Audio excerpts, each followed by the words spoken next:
Xin chào anh em nhé.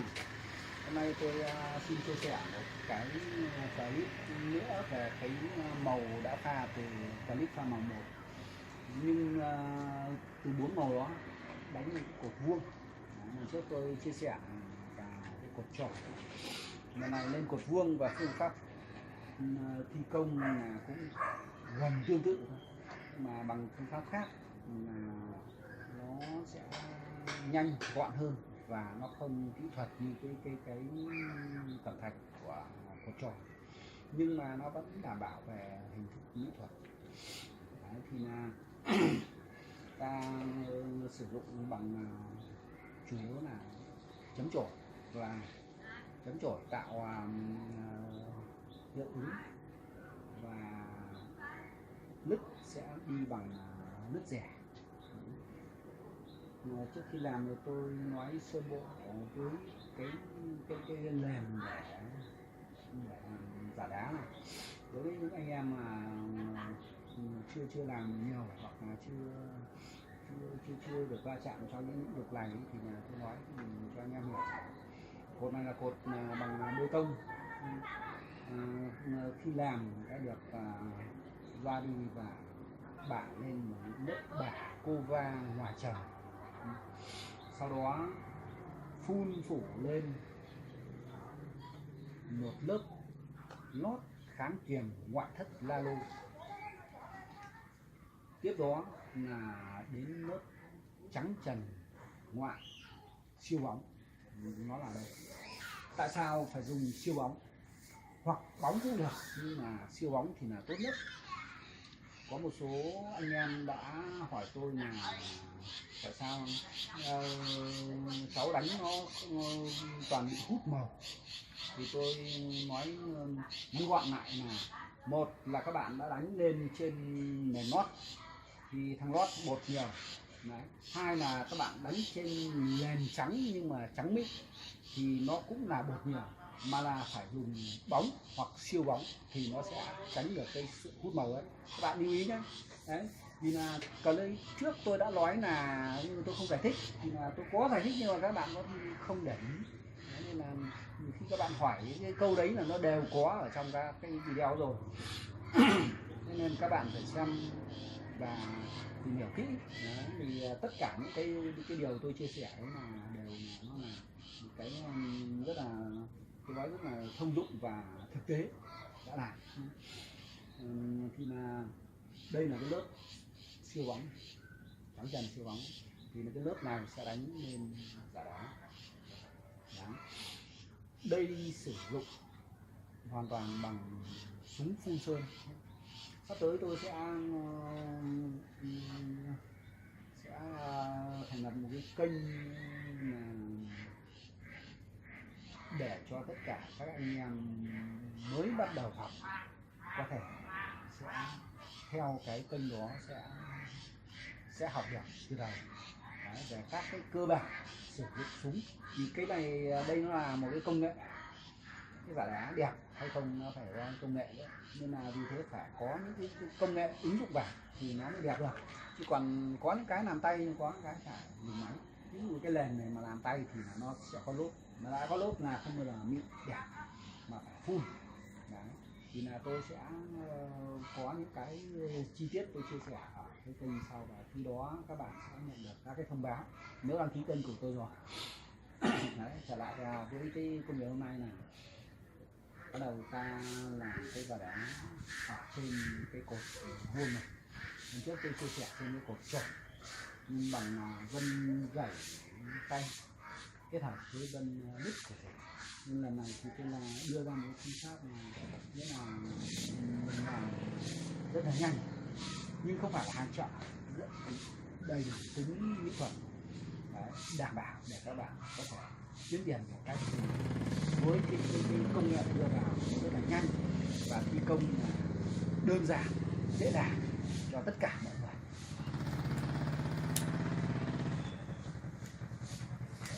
Anh em mà làm được rồi thì bỏ qua nhá. Còn anh em mà chưa làm được thì tôi nói rất chi tiết, thì các bạn bình tĩnh xem lại cái video đó sẽ làm được. Đầu tiên là tôi đánh cái nước lâu đất này là sử dụng cái tôi nói thêm một cái nữa là cái sơn này nhé, các bạn mà sử dụng hoàn toàn bằng sơn nước hệ nước, tức là nó là gốc nước. Còn nếu nó đặc quá thì các bạn không phun được thì đương nhiên các bạn phải pha loãng nó ra. Cái tỷ lệ bao nhiêu thì cái đấy nó do từng dòng sơn một, nhưng các bạn phun rồi thì các bạn sẽ biết được là cái tầng nào là nó phun được và tầng nào mà không phun được. Vì vậy mà còn khi tôi ra cái kênh sau thì nó sẽ chi tiết hơn về những cái phun này. Nhưng mà đây là tôi nói sơ bộ thế, vì cái lần mà nó rất là quan trọng, nhưng hầu như tất cả mọi anh em làm giả đá đều làm được cái nền đấy. Còn đây là sử dụng gốc nước hết, và cái hệ màu cũng là hệ gốc nước, hệ nước.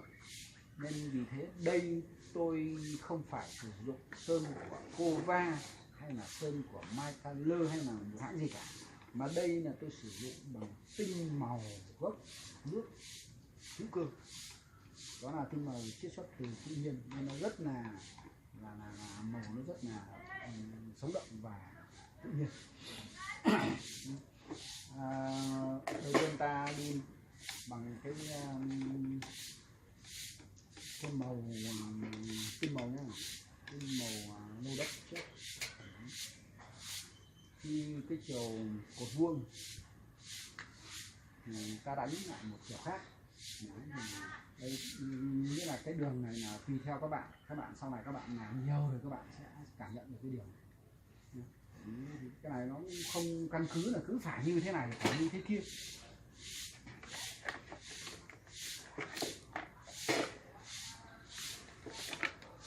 Chủ yếu sử dụng chổi rẻ thế thôi. Anh đưa nó tay sang như này để nhìn như này.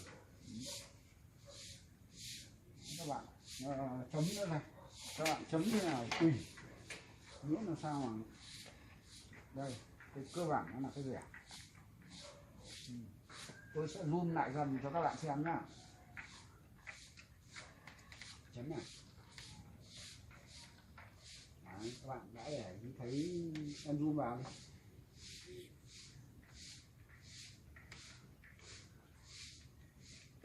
Nhưng mà cái rẻ nào phải để làm sao nó tạo ra lốt.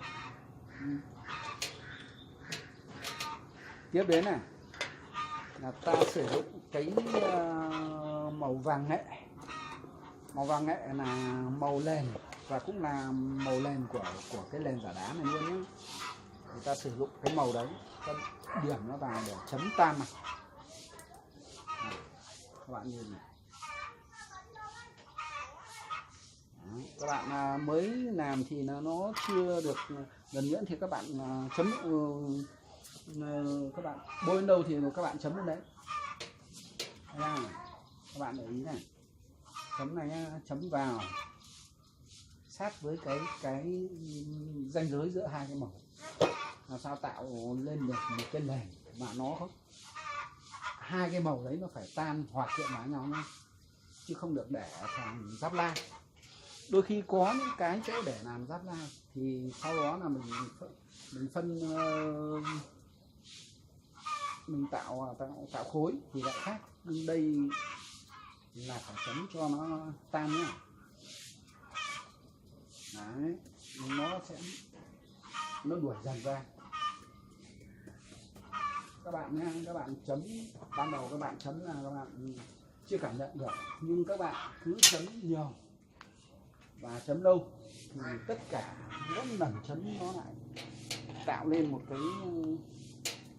cái màu nó khác nhau. Nếu nó khô thì các bạn chấm nước vào nhá. Còn chấm nước rồi mà ướt quá thì lại lấy dẻ khô đây, dẻ khô tông nhá, chấm vận. Nhưng cái này nó là phải để tan với nhau, và chính cái phần này nhá, khi mình đánh này là đánh tạo hiệu ứng này. Đấy, các bạn nhìn thấy không? Và sau đó cái hiệu ứng này nó sẽ lên rất là đẹp.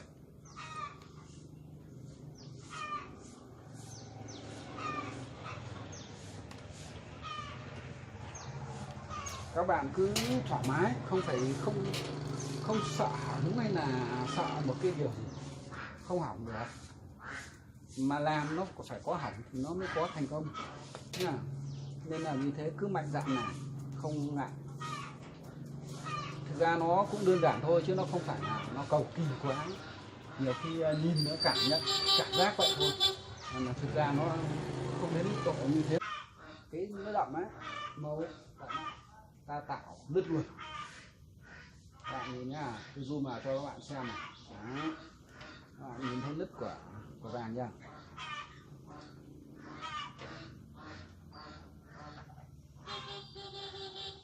Đây là một phương pháp tạo lên sản phẩm giả đá rất là nhanh, và tôi thường đi làm là thi công theo kiểu này, nhanh nhưng rất hiệu quả, và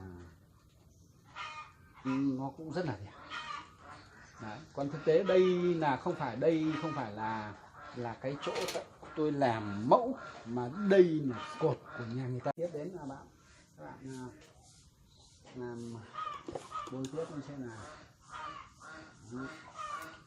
Cái đường vân nứt, cái đường màu này thì là sau này nó tạo thành cái giải màu nữa.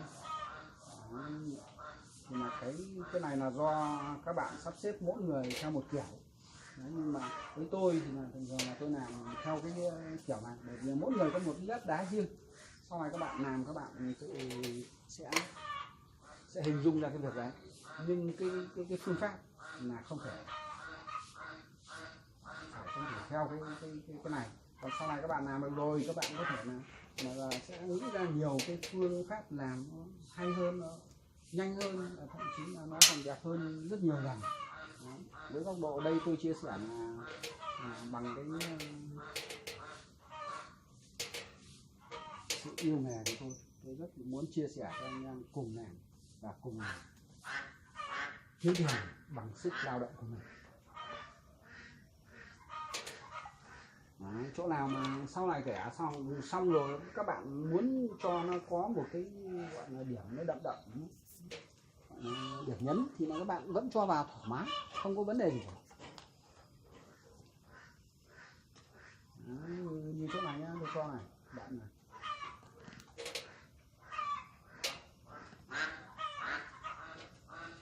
Đây nó tạo thành một cái dải màu, sau này lên cột nó tạo thành cái dải màu.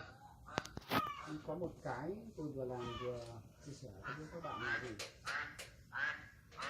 cái dải màu nào và dải màu nào, nhưng cột nào cũng vậy, để lại khoảng trắng nhiều,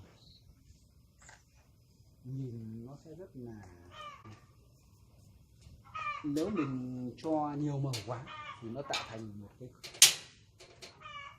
nó là cái cột màu đấy, chứ không phải là các cái phiến đá nó có những cái màu khác nhau. Đó, nên mà hai nữa là nó rất là nhìn nó rất là tối.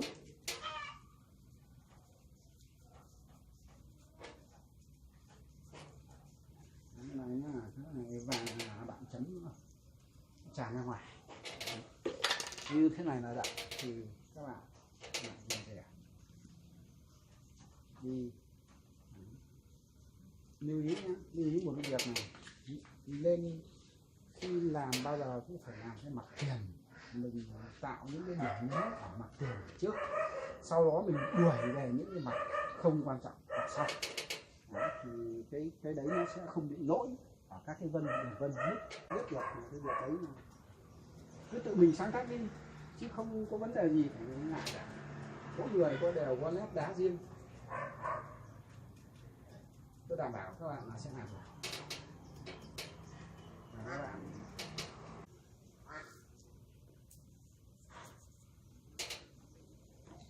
cái này nó không, cái giải màu nó cũng không theo một cái gì thống nhất cả. mà nó rất là lặt léo, hoặc là nó đừng để nó cứng quá, cũng không cần phải lắt léo quá. Nó có phân chia màu hoặc là nó có các màu, mình dựa trên cái tiêu chí đấy để mình phân màu của mình ở trong cái sản phẩm giả đá này của mình. Đấy, thì các bạn sẽ hình dung ra là cái giải màu của đá nó đi ra làm sao.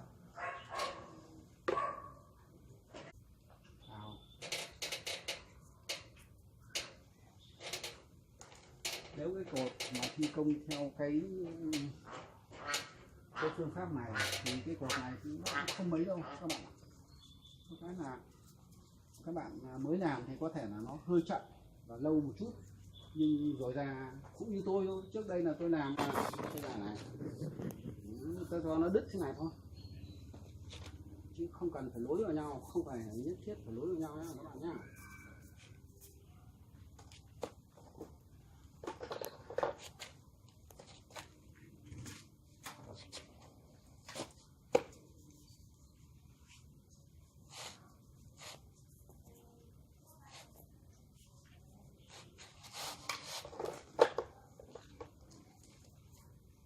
Chấm rẻ này.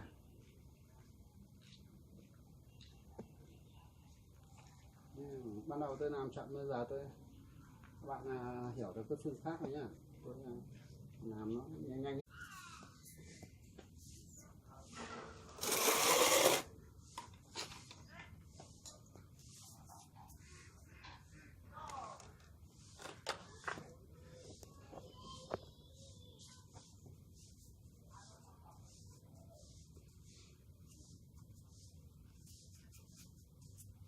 Và lưu ý nha, cái đế thì ta đánh so với cái trên thì ta đánh hơn một chút.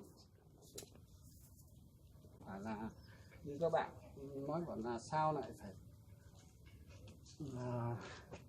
em chấm nó không được, nó không ra nứt, bởi vì các bạn không nghe kỹ tôi nói, chứ không phải là các bạn chỉ hiểu lôm nghe nó là như thế. Nhưng mà những cái điều tôi nói đây là những cái đấy là phải nhớ, để mà đấy là cái phương pháp làm nên phải nhớ quy tắc này.